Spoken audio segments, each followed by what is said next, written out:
So let's see. First up, we have House File 4700 with Majority Leader Long. Welcome back to committee, Mr. Majority Leader. Go ahead, get yourself settled, and when you're ready, nice tie, by the way. Please go ahead and introduce yourself. And actually, I think since you aren't on the committee, never mind. I have just to 1 second. I move that House. Pardon me? He's got his name right. I know I got his name right, and I even pronounced it right. I will move that House File 4700 be laid over for possible inclusion, and there is a DE, so I will also move that the DE5 will get the bill in the shape the author would like it. Any discussion on the DE? Seeing none, all those in favor say aye. Aye. Opposed say nay. Motion prevails, and the amendment is adopted. With that, Majority Leader Long, please tell us about your bill. Thank you so much, Chair Acom. It's good to be back in the Climate and Energy Committee. And thanks for the compliment on my tie. I don't see her here yet, but Representative Hollins made it especially for me for the committee today. So appreciate the fashion help. So the 100% clean energy bill that we passed last year is one of the best in the nation and puts Minnesota back on the map for clean energy leadership. This means good jobs, cleaner air, and taking an important step to help address the state's climate impact. In last year's bill, we included several provisions designed to ease the permitting process for clean energy. It has become clear since then that more work is needed if we are to meet our clean energy goals in time. Right now, our transmission grid is constrained, which means that it is often prohibitively expensive for new renewable energy projects to interconnect, and we are also losing valuable renewable energy production to curtailment. We're also seeing projections of increased energy demand from data centers and electrification. Recognizing these needs, in 2022, the Mid-Continent Independent System Operator, or MISO, approved the first phase of its long-range transmission planning projects. At $10 billion, Tranche 1 is the largest transmission expansion in U.S. history to meet growing energy demand and to facilitate clean energy, with 3 new lines proposed in Minnesota at $2 billion in value. Tranche 2 is working its way through the MISO process now and is set to be approved later this year.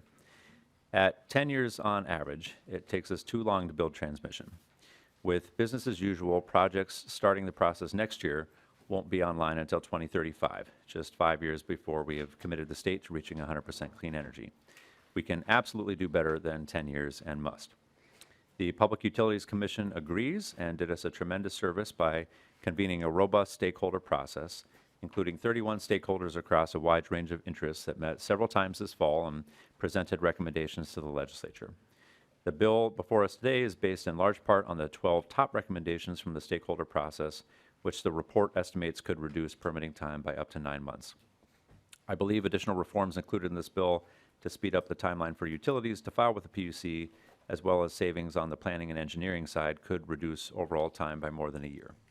Some examples of the reforms included in this bill are reducing the transmission routes that need to be submitted from 2 to 1, which can limit public confusion over the preferred route, reframing the current alternative review process as the standard review process, and reserving the full permitting process for transmission lines that are over 345 kilovolts and at least 30 miles long, limiting contested case hearings to those where there is a dispute involving issues that would require expert testimony, and eliminating certificates of need for wind and solar projects and transmission designed to meet the 100% clean energy standard, as the need for these projects has already been set by the legislature. This bill does not limit public input. In fact, it would make it clearer to the public when they would be able to provide comments and more transparent for what the proposal would entail. I've been extremely impressed with the broad support this effort has gathered.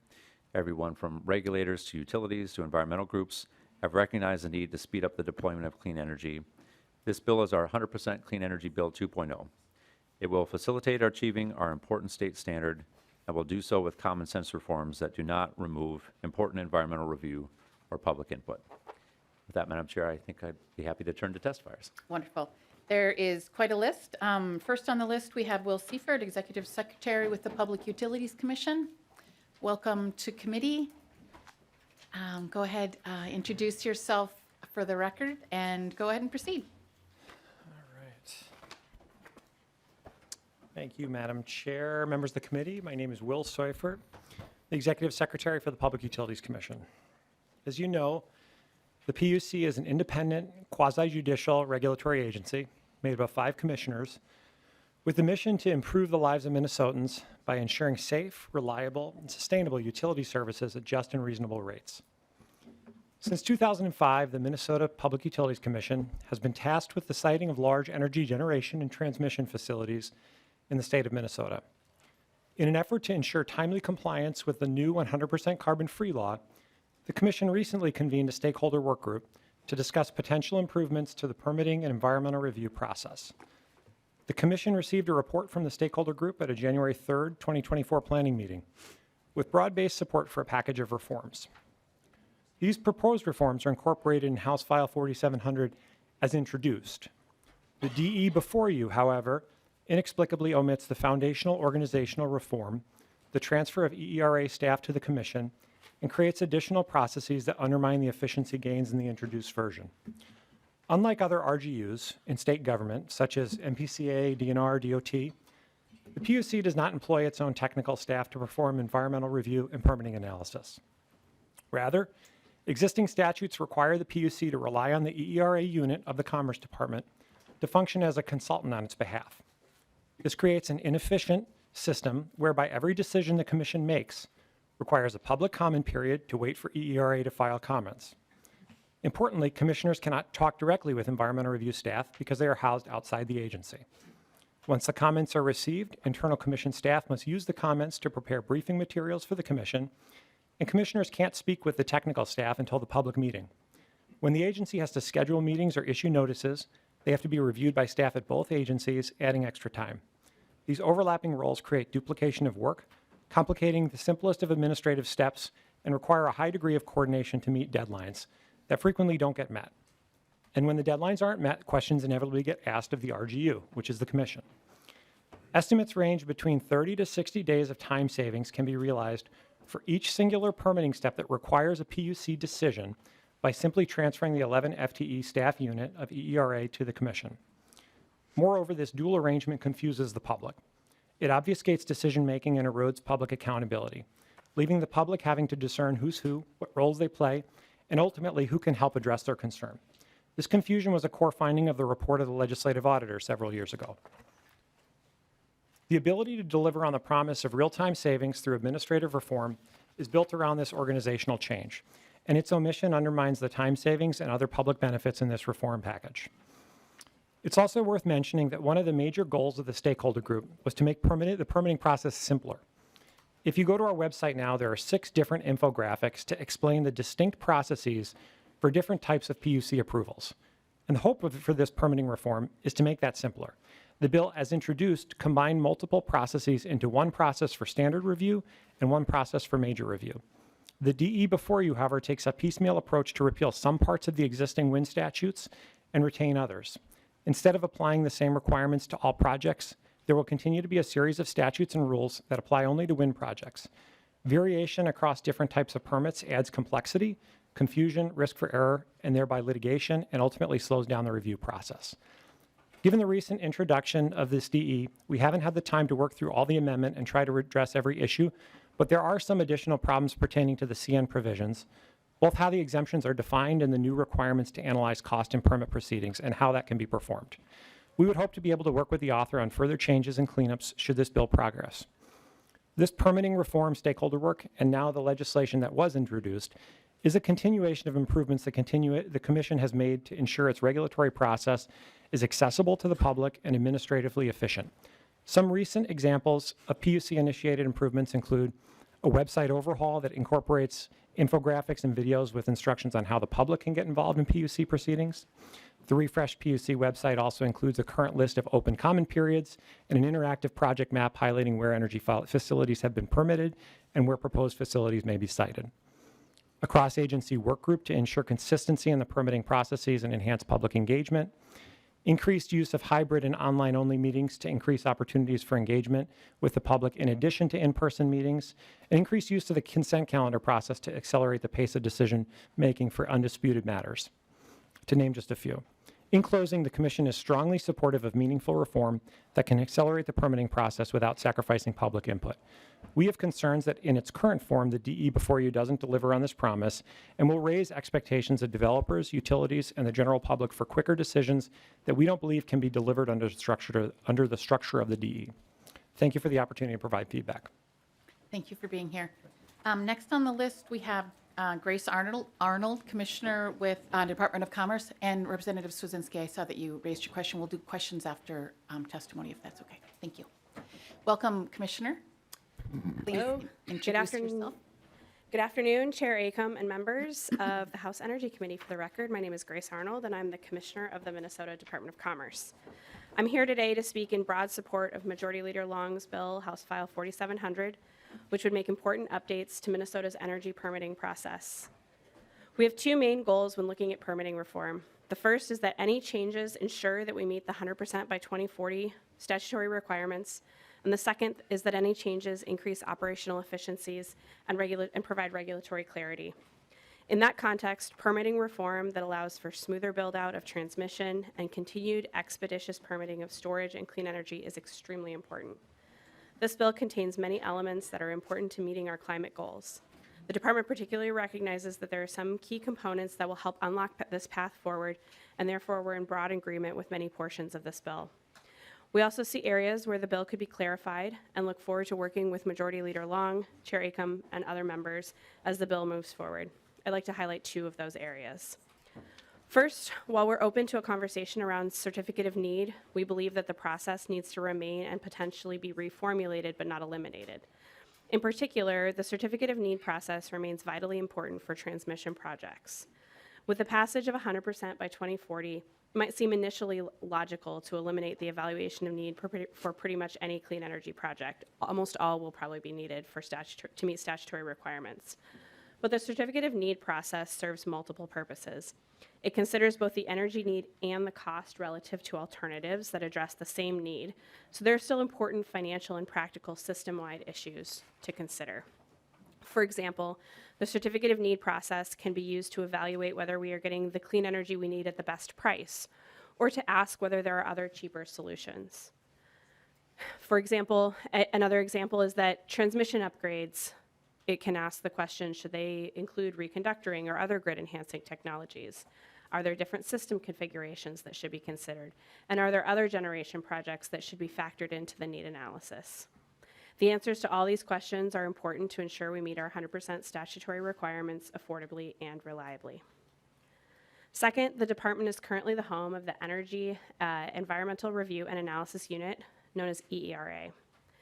The department always is and always has been open to the move of EERA to the Commission as part of a broader permitting reform package aimed at achieving our 100% by 2040 statutory requirements. In a move, we see a need for a process that provides clarity about the way the transition would occur and a final state that ensures clearer processes and operational efficiencies are gained. That team has knowledgeable, professional, and dedicated staff, and the work they do is important to the permitting process. I want to recognize that that is a key difference between the bill before the committee today, as amended, and the bill moving in the Senate.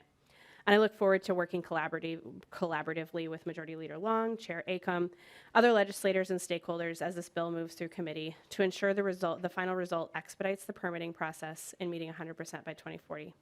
Thank you again for the opportunity today. Thank you, Commissioner. Next is Alan Gleckner with Fresh Energy. Welcome to committee. Welcome back to committee, Mr. Gleckner. Go ahead and state your name for the record and proceed. Sorry, I was so far away there. Thank No. you, Madam Chair. Good. Thank you, Alan Gleckner with Fresh Energy. Thank you, Madam Chair and members of the committee. My name is Alan Gleckner, and I'm here on behalf of Fresh Energy. Fresh Energy is a Minnesota-based, independent, clean energy nonprofit working to achieve carbon-neutral economies by mid-century. We're here in support of House File 4700 as a measured update to Minnesota's electricity infrastructure permitting and approval process that increases efficiency, is more tailored to the electricity technologies and systems of today, and will increase the speed with which Minnesota can deploy new clean energy infrastructure. We appreciate the bill authors and the Public Utilities Commission's leadership to bring this update forward because as part of our transition to a carbon-free electric system, they recognize that bringing on more generation and grid infrastructure at an increased speed and scale is critical for both reliability and decarbonization, as well as managing cost and taking full advantage of IRA incentives. We were participants in the Commission stakeholder process that provided the basis for this legislation, and our priorities were to support process improvements that would speed clean energy deployment, but not at the expense of thorough record development or public participation.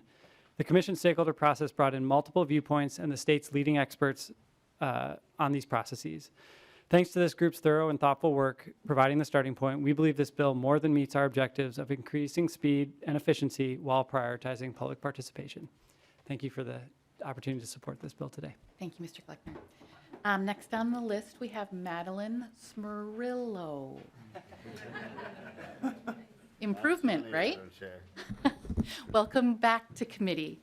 Go ahead and state your name for the record and proceed.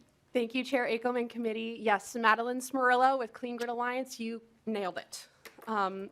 Thank you so much for the opportunity to testify. As you have heard in the last few weeks, Clean Grid Alliance is a nonprofit organization based in St. Paul, representing work in 9 states across the upper Midwest. Our membership consists of primarily large-scale renewable energy developers and other NGOs who have stake in these policies. We want to express our support for House File 4700 and the substantial time savings it would implement for Minnesota's energy permitting process.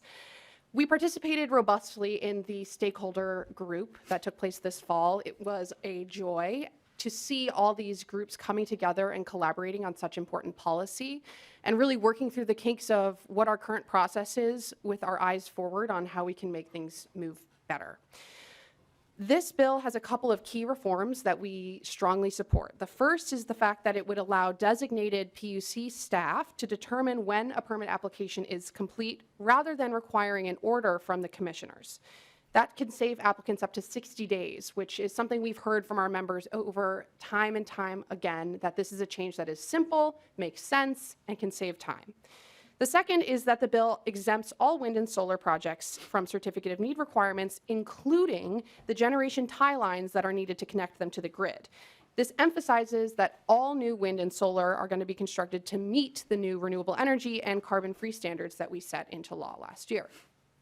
Inclusion of the gen tie lines is really essential, and it's something this bill does very clean and clear, which we really appreciate, as it's important that the interconnection that we're building alongside the projects is also exempt from the process of the certificate of need requirement. These reforms will be essential to the efficient permitting of both the transmission and generation that will be needed to reach Minnesota's 100% carbon-free standard. The collaboration of the permitting reform stakeholder group that generated these ideas was an unprecedented and cross-cutting effort worthy of legislative follow-up. We look forward to continued collaboration on the bill to ensure that it is in the shape that matches the intentions of the permitting reform stakeholder group, including the re-inclusion of the environmental review staff shift to the appropriate RGU, the PUC. CGA respectfully asks that the committee move favorably on House File 4700, demonstrating your support for ongoing clean energy development across the state. And to close, I want to thank especially Chair Acom and Majority Leader Long for your continued leadership on clean energy issues and this essential policy to meet our needs. Thank you. Thank you. Next, we have Aurora Vatran with the 100% campaign. Welcome to committee. Go ahead and state your name for the record.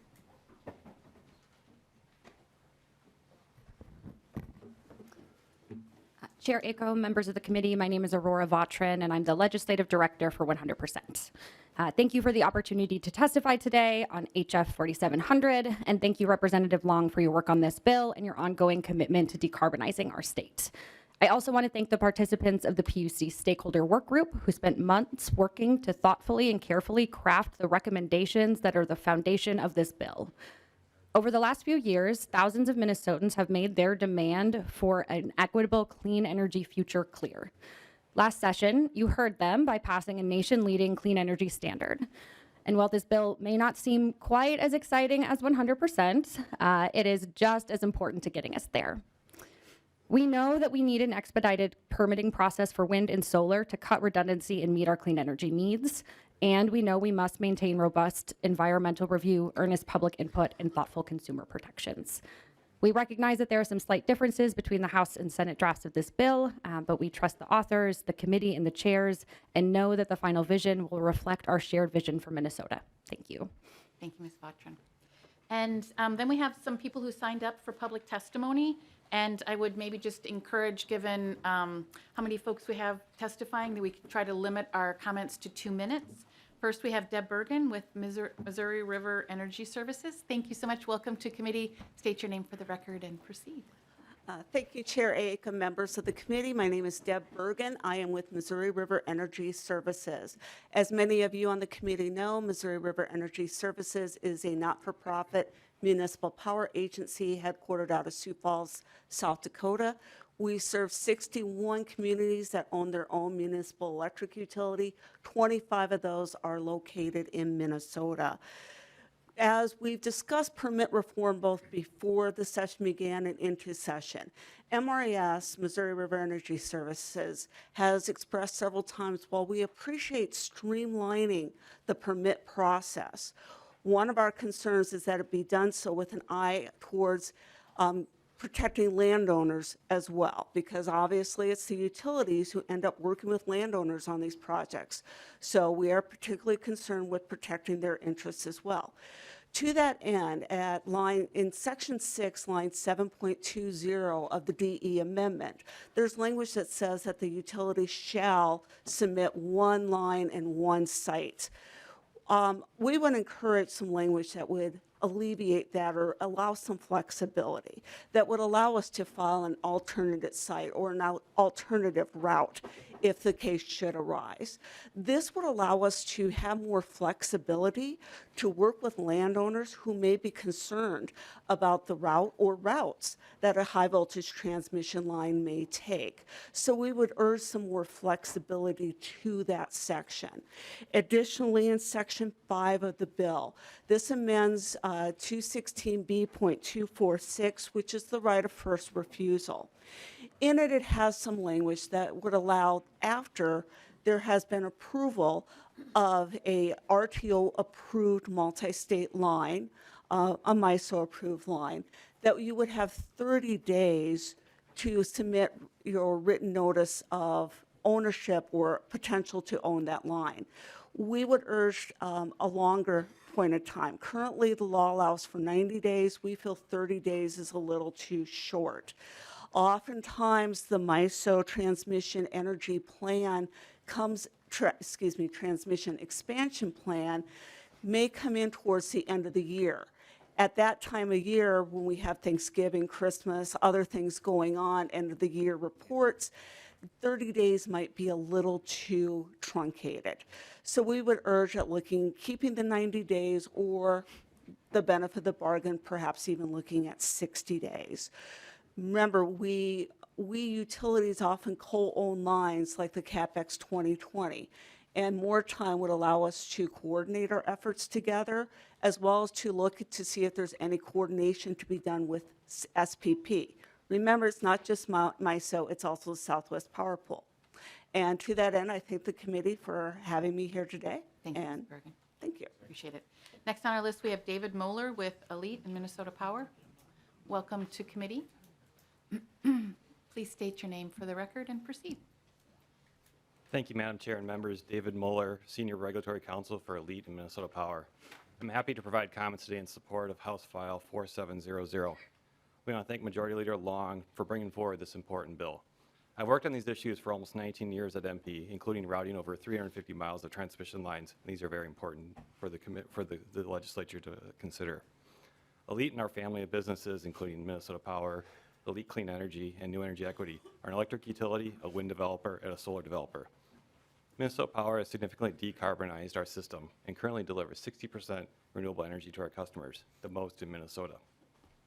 The bill before you today will make efficiency improvements in the process of approving, siting, and routing large electric infrastructure facilities that are critical to our ability to reliably transition our system to a carbon-free future.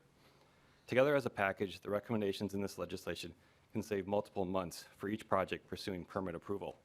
The time saved in the permitting process multiplies quickly as the significant number of projects and proposals that will be necessary in the coming years increase. Elite was proud to participate in a broad, diverse group of stakeholders convened by the Commission and facilitated by former Commissioner Dan Lipschultz. We think this process was a terrific model that should be replicated where critical permitting reforms are also needed. This bill includes several of their proposals, but we believe including more of the group's recommendations, such as streamlined environmental review under the Commission's purview with the transfer of EERA to the Commission, which we think is a central component of furthering this energy and permitting process, is necessary and should be considered going forward. We look forward to continuing our collaboration on legislation and finding ways it can further improve the process at the Commission. We are grateful for Majority Leader Long's leadership and continued engagement on these important permitting issues. Thank you, and we're available for questions when appropriate. Thank you, Mr. Mueller. Next, we have Amelia Voss with the Minnesota Center for Energy and the Environment. Welcome to committee. Please state your name for the record and proceed.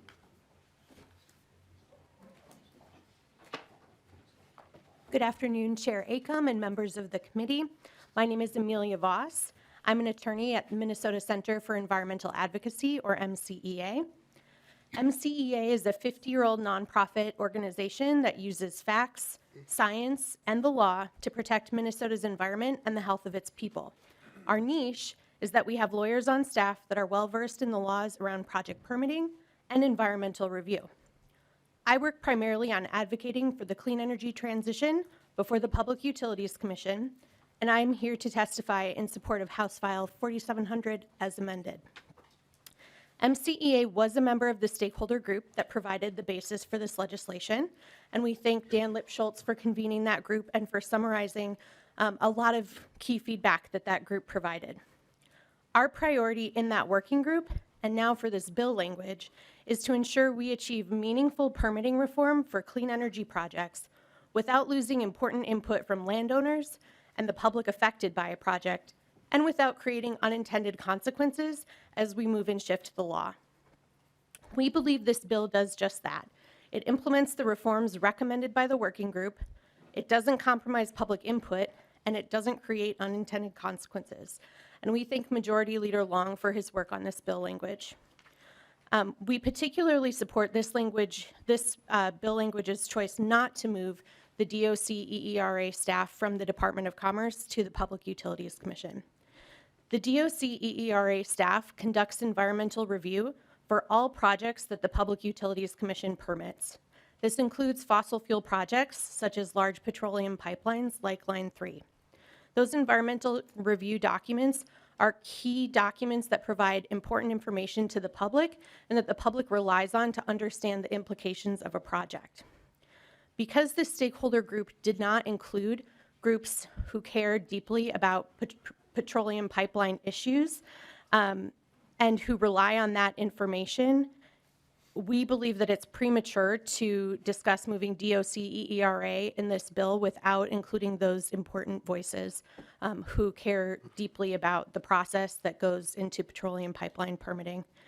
As it stands now, there is transparency between the communications between the Department of Commerce EERA staff and the Public Utilities Commission, and that transparency is valued. And I don't think we should remove that transparency without including other voices, including sovereign tribal governments who care quite a bit about the pipeline permitting process and were not part of this clean energy reform process. We look forward to the opportunity to engage further with Majority Leader Long and stakeholders throughout the legislative process to ensure we continue to get this important bill language right. And I thank you for the opportunity to speak in support of it today. Thank you. Thank you for your testimony. Next, we have Dan Lesher with, Great River Energy. Welcome to committee. Please state your name for the record and proceed. Thank you, Madam Chair. Madam Chair, members of the committee, my name is Dan Lesher. I'm the manager of transmission, permitting, and land rights with Great River Energy. Great River Energy is a generation and transmission cooperative, and we're owned by our 27-member distribution cooperatives. Thank you for giving us an opportunity to provide testimony on House File 4700. While the current permitting process is not broken, there are opportunities to make sensible statutory changes to streamline the permitting process without taking away public due process. It is important that whatever changes are made to streamline the permitting process, they provide a clear and flexible path for future transmission permitting. We appreciate Representative Long's willingness to consider a suggestion on minor alterations and permit amendments related to upgrades or rebuilds of existing transmission lines. We would like to suggest striking language starting at line 22.12 so that we delete everything after 300 kV through the end of line 22.14. We want to make sure that we have flexibility to place a new line in a location that works for landowners. This could mean a move greater than 50 feet. We might also suggest that there may need to be some additional clarification on the applicable projects listed under the standard route permit review section. For example, on line 17.8, the new language refers to lines that are between 100 to 300 kilovolts of any length. This addition encompasses a number of other projects that are listed in the subdivision. Perhaps this list could be modified and streamlined to make it clearer what projects meet the standard review threshold. Great River Energy appreciates the opportunity to provide testimony on the proposed changes. This is an opportunity to make needed changes to existing statutes that make the process more efficient and clearer for all project stakeholders. Great River Energy welcomes any assistance that we can provide Representative Long in discussing proposed changes. Thank you for your attention. Thank you so much for your testimony. And last on our list, we have Matt Langen, Permitting Manager with XL Energy. Welcome to committee. Please state your name for the record and proceed. Thank you, Madam Chair and members of the committee. My name is Matt Langen. I'm with XL Energy. I'm a permitting manager. With respect to a previous comment, this bill may not be as exciting as the 2040 bill, but as a permit nerd, I find it very exciting. Thank you, Representative Long, for your leadership in drafting this legislation. Thank you to the House Committee for your support and consideration of these legislative changes. I am one of the members, a proud member of the stakeholder group of the committee that worked to make these recommendations to the Public Utilities Commission and that are reflected in the legislation. I'll say very quickly that three major pieces emerged as unilaterally important to the stakeholder group. One is that we simplify the permitting process. The various permitting processes can be simplified into one or two processes. That does not make it only more understandable for practitioners like myself, applicants like myself, but importantly to members of the public. They have a predictable, unified, understandable review process that they can easily participate in. Second important piece is that it's one of the benefits of the Minnesota review process is the opportunity for public input. Every project that XL Energy proposes is improved every single time by local and individual input. And so those are preserved in the legislation. And then finally, we, as XL Energy, we develop transmission, we develop wind projects, we develop solar projects. So our projects are touched, all projects are touched by this legislation. And we know that we have a great deal of development in the decade plus in front of us. And so the timing, that was another piece of the stakeholder group. The timing is now to really look at this streamlined permitting reform that still preserves that public input. Now, what I'll say is that this is complex stuff for sure, and we are interested in still continuing to work with Representative Long, members of this committee, to make sure that this is all perfect. And so we have offered, rather than detailing each of the areas where XL Energy might offer a change or an amendment, we have placed at your spots a letter identifying a few of those areas where we think adjustments could be made again to benefit not only applicants but the public especially. Thank you for the time today. We appreciate the opportunity to testify. Thank you so much for your testimony. And I will also point out to members that there are a series of letters in our packets as well. for people to look at. With that, that is all of the public testimony, and so we can turn to discussion on the bill. I think Representative Swazinski had some questions. Sure. Thank you, Madam Chair. Just appreciate it. Would Commissioner Arnold, could you come to the testifying table? Are you still here? Is Commissioner still? She may have stepped out, but we do have other people from the department, if that would be okay. That'd be fine. Great. Okay. Thank you. Welcome to committee. Ms. Biltich, please state your name for the record. Yeah, thank you, Chair, committee members. I'm Louise Miltich. I'm Assistant Commissioner of Regulatory Affairs in the Division of Energy Resources at the Department of Commerce. Representative Susan. Thank you, Madam Chair. Thank you, Deputy Commissioner. Just a quick question. So one of the key components of this was the transfer of employees. So in the original bill, those 11 employees were moved to the PUC, and now they've been moved back. And we heard in your testimony that part of the reason and the concern for that was that those 11 employees had dual use. So it wasn't that they simply did transmission, but they had other regulatory duties and review. Could you kind of speak to the fact of, like, from a percentage of workload for those 11 employees, what kind of, if you were to say if there's 100 hours being spent by that group, what is being used for different sections of review? Ms. Miltich. Chair, Representative, off the top of my head, I can't give you a very precise breakdown. That's something we could bring back. That is a way that we track our time.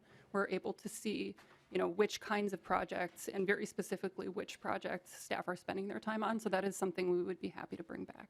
Sounds good. Representative Swazinski. Thank you, Madam Chair. Yeah, I appreciate that. I know that was fairly in-depth. For if you knew that off the top of your head, I would have been pretty impressed. But, and then just on top of that, just from a, obviously, whenever we make a change, we can estimate on time saved. So by not having those transferring employees moved, how do you feel, will that affect from a timing standpoint, from a communications, will that affect the length of wait for these projects? Chair, Ms. Miltich. Representative. It depends on which part of the process. I think actually Public Utilities Commission, Will Seufert spoke a little bit to the kind of dynamics of what needs to happen in the process when that function sits outside of the Public Utilities Commission. And to just kind of reiterate some of what you heard from him, each time that there's a need for communication between those technical staff and the Public Utilities Commission, it involves a public filing, a request for comments from the commission, a public filing by those staff. Public Utilities Commission staff then pick up that filing from the Department of Commerce. They review it, synthesize it, brief commissioners, and then it goes to the commission for a decision. And all of those steps take time. And I will just say before turning it back, I think in the PUC task force report, they estimated about a 6-week saving over the total permitting time. Representative Swazinski. Thank you, Madam Chair. So so the 6-week saving time would not be if those employees are not transferred to the That was the so estimate. you wouldn't save that amount of time now because of the amendment. Okay. Thank you, Madam Chair. And then just from a review standpoint too, just kind of honing in a little bit more on that particular area. So it's my understanding, just looking at the amendment, that this would particularly focus on, this could be to the majority leader, Madam Chair. So this would only apply for only wind and renewable projects that this shortened review would take place? Representative, Majority Leader Long. Thank you for the question, Representative Swazinski. No, it also applies to transmission projects as well. Representative Swazinski. Madam Chair, just so only transmission projects that are wholly and completely transferring electricity that are generated by renewable? Majority Leader Long. Thank you for the question. No, it would be transmission projects that are designed to achieve the 100% clean energy standard as drafted. Representative Swazinski. Thank you, Madam Chair. So if the transmission project would be dual use, so let's say you had a project, Madam Chair, Representative Long, that would be essentially you had wind, solar, but also baseload energy of a natural gas plant. And those were all tied together with the idea that you would use that same line to do all three. What would be the process for that? Or are we thinking we would build the line with the idea that natural gas doesn't exist and then add that later so you can have the quicker time? Or like, how does that, like, I'm just trying to like envision, like, because it's a MISO grid and because electricity moves in and out and through the system back and forth, not just one direction sometimes, like, how do we make that determination that it is 100% carbon-free? Majority Leader Long. Thank you for the question. So the language is not that it has to be 100% carbon-free on the line. It's that it has to facilitate meeting the goals of the 100% clean energy standard. So if adding the line is going to permit more renewable energy to come online, which all of the MISO proposed projects will, then it would meet the requirements of the bill. Representative Suzinski. Thank you, Madam Chair. Would Representative Long, would that include hydro? Majority Leader Long. Yes, that it would. That is considered carbon-free. Thank you. Great. Any other questions? Yeah. Representative Rarick. Thank you, Madam Chair. Since we have the department here, I really wanted to know what your thoughts were if we move the EERA to the PUC and how that would impact the operations of Commerce. Ms. Miltich. Chair, Representative, my understanding is that this version of the bill doesn't have the move, but if the move occurred, all of those staff would move over and all of their functions would also move over to the Public Utilities Commission. Those functions would no longer sit with the department. Representative Rarick. Thank you, Madam Chair. Thank you. And so there was a testifier that said that they had concern about something like an oil pipeline. Do you have any concerns about that being able to be handled within the PUC and within the purview of the EERA if they move to the PUC? Ms. Miltich. Chair, Representative, I will just reiterate what my commissioner said, that the department has been open to the possibility of that move happening as part of a broader permitting package, and I think that's still where we stand. Majority Leader Long, did you have a comment you wanted to make? Well, I was just going to note that, the policy decision is ours to make as the legislature. I think that it is an important conversation. I think it's one that you heard there were different points of view on, but I'm sure it'll be a conversation we'll continue as it's in the Senate bill. Absolutely. Representative Rarick, did you have any other questions? Yes, ma'am. Go Thank you, Madam Chair. And so Commissioner Arnold had spoke to the not eliminating the certificate of need because it also considers cost, not just, do you need the energy, but also factoring in the cost. And I'm wondering if the majority leader would just speak to that, just a little bit about his thoughts about when you eliminate the certificate of need in this manner. The department is very concerned about not having a proper review of consideration of the cost. I'm wondering if you have any thoughts about that and how you would make sure that we're still looking at that as well. I'm talking so you can look it up. Thank you. Trying to give you a little time. Because I do think that if we're going to be moving to our goals for 2040, we need to consider cost or we're going to drown the state in very expensive energy. Majority Leader Long. Thank you. Maybe Mr. Eliff can bail me out on the line number, but what I'll tell you, we do have language in here that, here we go, right? I believe it's on page 24. Is that correct, Mr. Eliff? Love is nodding. So lines 24.3 to 24.8, we have additional language that we are adding for cost review in the permitting process so that it could come in later in the process. It is certainly our intent that there be a cost review at the Public Utilities Commission, but felt like this would be a more streamlined approach to have it be a part of one docket rather than have it be a certificate of need and a permit review. Representative Rarick. Thank you, Madam Chair. Thank you for that answer, Majority Leader Long. Moving on to some more discussion about certificate of need. Xcel Energy put up in front of us a letter and their concern about shortening the time, going from 18 months to 9 months, dealing with the certificate of need in your DE. And they had suggested maybe 18 months was more realistic. Do you have any thoughts about making that change as directed in this letter, or concerns addressed in this letter? Majority Leader Long. Thank you, Madam Chair. Thank you, Representative Rarick. Yeah, I appreciate the feedback from the utilities, and I was hoping that this hearing today would help get some consensus around that. I'd heard different time limits from different stakeholders.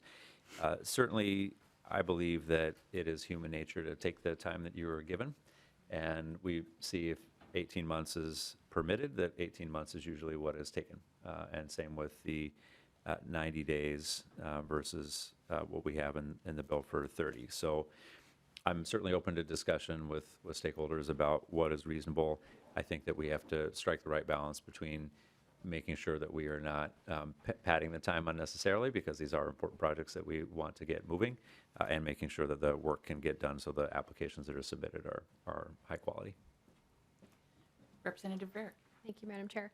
Okay, I would highly hope that you're speaking with Xcel, because they have been at the tip of the spear of moving in the direction that you want and have been national leaders. And so if they're saying they need a little more time, I would definitely listen to what they have to say. So I'll just leave it with that. So also we had, let's see.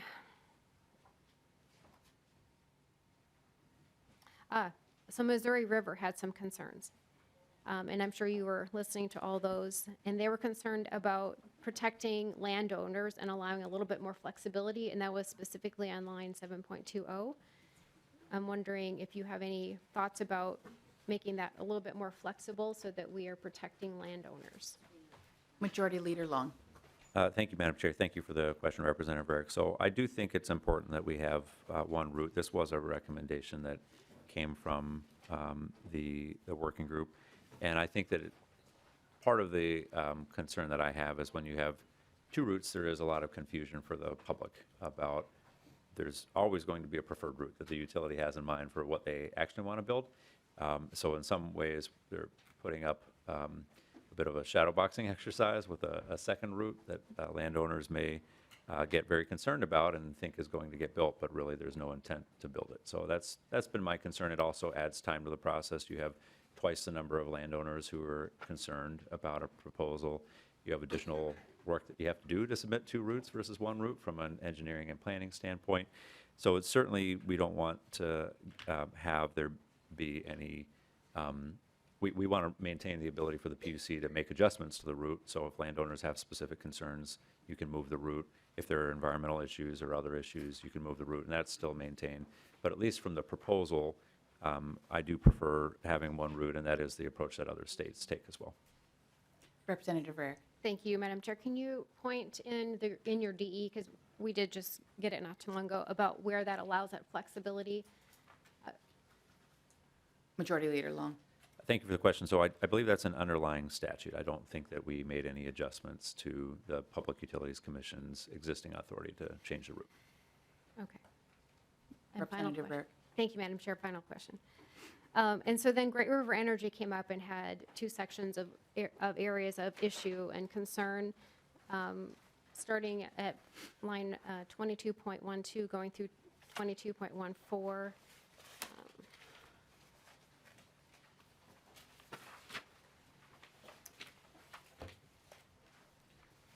I'll let you get to that. Page Yep. 22. Okay. Wondering if you have any response to those concerns on that section, 22.12, 22.14.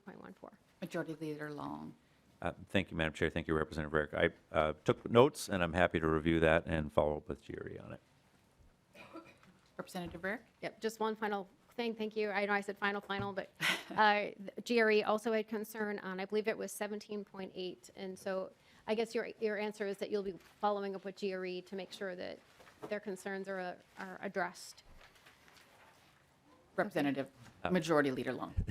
Thank you, Madam Chair. Yes, that is my response. I think we want to make sure that we're getting this right. We want to make sure that we have good consistency. I'm glad the bill is being laid over, because I think these are really tough knotty issues to work through, and I want as many eyes on this bill as we can because we want to get very broad agreement that this is doing what we want and that we have broad stakeholder buy-in. Great. All good. Next on the list, Representative Igo. Thank you, Madam Chair. And I think one of our testifiers said that they were a permitting nerd, and I am too. This is exciting. This is an exciting day for me. I've been following this and working on this for years. So appreciate the fact that we get to have this conversation today. Thank you to my colleagues for pointing out some of the stuff that we had some concerns about. But to start, I just had a few questions for the Majority Leader. And what I wanted to I want to make sure I have it right. What sort of projects we're going to be making sure to help with this bill in front of us today? Just so I got that clear. Majority Leader Long. Thank you for the question. Transmission and renewable energy projects. Representative Igo. Thank you, Madam Chair. What kind of renewable energy projects? Majority Leader Long. Thank you for the question. Wind, solar, and storage. Representative Igo. Thank you, Madam Chair. So wind, solar, battery storage. All right. So I did want to ask on that. What is needed to make sure we have the things needed to make wind, solar, and battery storage? Majority Leader Long. Thank you, Madam Chair. I don't think that's in my bill. Representative Igo. You made my point for me, Majority Leader. That's not in your bill. So the things needed to build wind, solar, and battery storage, taconite, copper, nickel, none of that was included in the bill today, yet many testifiers before us today said that this would be helping us reach our clean energy goals. So what we're doing is we're going to advocate for projects to be going quicker through this project or this process that aren't actually going to have the resources needed to do it in a way. So the projects located all around this state have been forgotten in your legislation. You've picked winners and losers to be a part of this conversation today. And I think that is very, very disappointing for multiple Minnesotans across the state. For communities like mine that I represent up on the Iron Range, to communities across our state that we're maybe trying to get other projects to help build out the clean grid and build the things that we need. Because right now, as you're well aware, we get all of our solar ingots from China that are mass produced in places across the seas, shipped across in high carbon CO2 emitting tankers, and then coming to our country, then getting built in our backyard with taxpayer dollars. Your bill isn't accomplishing what you're trying to do, which is trying to expedite the permitting process to get us to a point where we can have these clean energy things without actually getting at the root of it. We're pushing out projects. I mean, I've had, oh my gosh, $2 billion worth of private investment in my district alone that has left the state due to permitting problems. None of it had to do with where your bill is addressing today. It had to address with the air and water permits for projects like Huber Engineered Woods, which would have been the second largest private investment in the state of Minnesota history. $550 million left the state due to permitting problems. So I apologize for getting a little passionate and heated about this, but when I saw a permitting bill coming before it, I said, wow, we're finally going to get there. We're going to do the right thing because it's not a partisan issue. Permitting is incredibly important to the future of this state and for jobs and for communities, from workers, for families. And this bill in front of us today is forgetting all of that. I was at an event last night for Better in Our Backyard. I'm wearing their pin right now. It's got a pickaxe for mining right next to it. And what's right next to it? The same windmills that are on your tie. We need both. And I'm really disappointed today that this committee is going to hear a bill that's going to focus on making sure we can have wind, solar, and battery storage and transmission without getting at the root cause of building this thing out and letting Minnesota be a leader. So I just had to say all that. I'm incredibly disappointed, and we could have done a lot more on this bill. Representative Long, did you want to Sure, respond at all? happy to respond. We're in the Energy Committee. We're dealing with projects that are in front of the Public Utilities Commission. None of the projects you mentioned are on the Public Utilities Commission's jurisdiction. I think it's perfectly reasonable to have those discussions in other committees or other bills or other formats. I do hope that you support this bill. It sounds like you want to see the things that we are having move forward in this bill. We want to see these projects get built faster. You have it on your lapel pin, as you mentioned. So I'm looking forward to your vote yes on the floor. And last questions by Representative Swazinski. Thank you, Madam Chair. And just one more question, just from a workload standpoint. If I could get the Department of Commerce testifier to come before us again, that would be fantastic. She's still, Ms. Note that she's right here. Oh, you're still there. I am still here. Oh, you're great. I should look up. No, I appreciate that. So just kind of a general question. We talked a little bit about kind of workload and how that's spread out with those kind of review staff. You know, if we're shortening time with some projects, and kind of tightening that up with some projects. How will that workload get spread out? So like if we're tightening the amount of time for review, we're tightening the amount of time that staff have to work on something. How will that, I'm kind of thinking from like a toothpaste in a tube, right? So if we're shrinking this end, how does that process work within the toothpaste tube? Will it kind of create a little bit longer times for other projects that they're under current review? Ms. Miltich. Chair, Representative, that's a good question. Majority Leader Long might be able to speak to more of the specific components of the bill, but there are things baked into this bill along with that transfer of staff that actually do change workload, just in terms of, for example, the environmental assessment under the standard process would be prepared by the applicant. That puts staff in a position where they're reviewing materials that are submitted by the applicant as opposed to creating them from whole cloth. So there are some kind of checks and balances baked into it. Majority Leader Long, did you have anything to I add? think that's a good example. Great. Representative Suzinski. Thank you, Madam Chair. So just Representative Long, so if we have less, so is the plan is that if they're not creating these, or maybe to the testifier from the department, does that mean that those staffers will have less to do by not having to create that from whole cloth, those environmental reviews? Ms. Miltich. Chair, Representative, on those projects where an applicant is submitting the environmental assessment for the review of staff, they would be dedicated to just reviewing it. That would arguably limit their workload on that. I think we anticipate that there will be a corresponding increase in the number of projects that staff see coming through for permitting as we're looking at trying to achieve the 100% by 2040 objectives. So again, I think there is some balancing that ends up happening. Representative Susan. Thank you, Madam Chair. So the environmental review, so we're going to allow the private entities to prepare those themselves in this particular case. Do you think there'd be value to allowing other entities across the state for other types of projects to prepare those environmental reviews and create those environmental reviews to kind of help save the state time? I think that maybe is out of the purview, but Majority Leader Long, I did think you want that's to beyond the respond? scope of this Yeah. bill and probably unfair to ask the Department of Commerce to weigh in on other departments. I think so. Any other questions, Representative Swazinski? I'm good. Okay, good. We have one final question from Representative Davis. Thank you, Madam Chair. Thank you, Representative Long, for a bill on permitting reform. And I'm just curious, how long have you been advocating for permitting reform? Majority Leader Long. Thank you for the question. Our 100% bill that we had passed last year included 3 pieces of permitting reform, and I carried that bill for 5 years before we passed it. Yeah. Representative Davis. Thank you, Madam Chair. Thank you, Representative Long.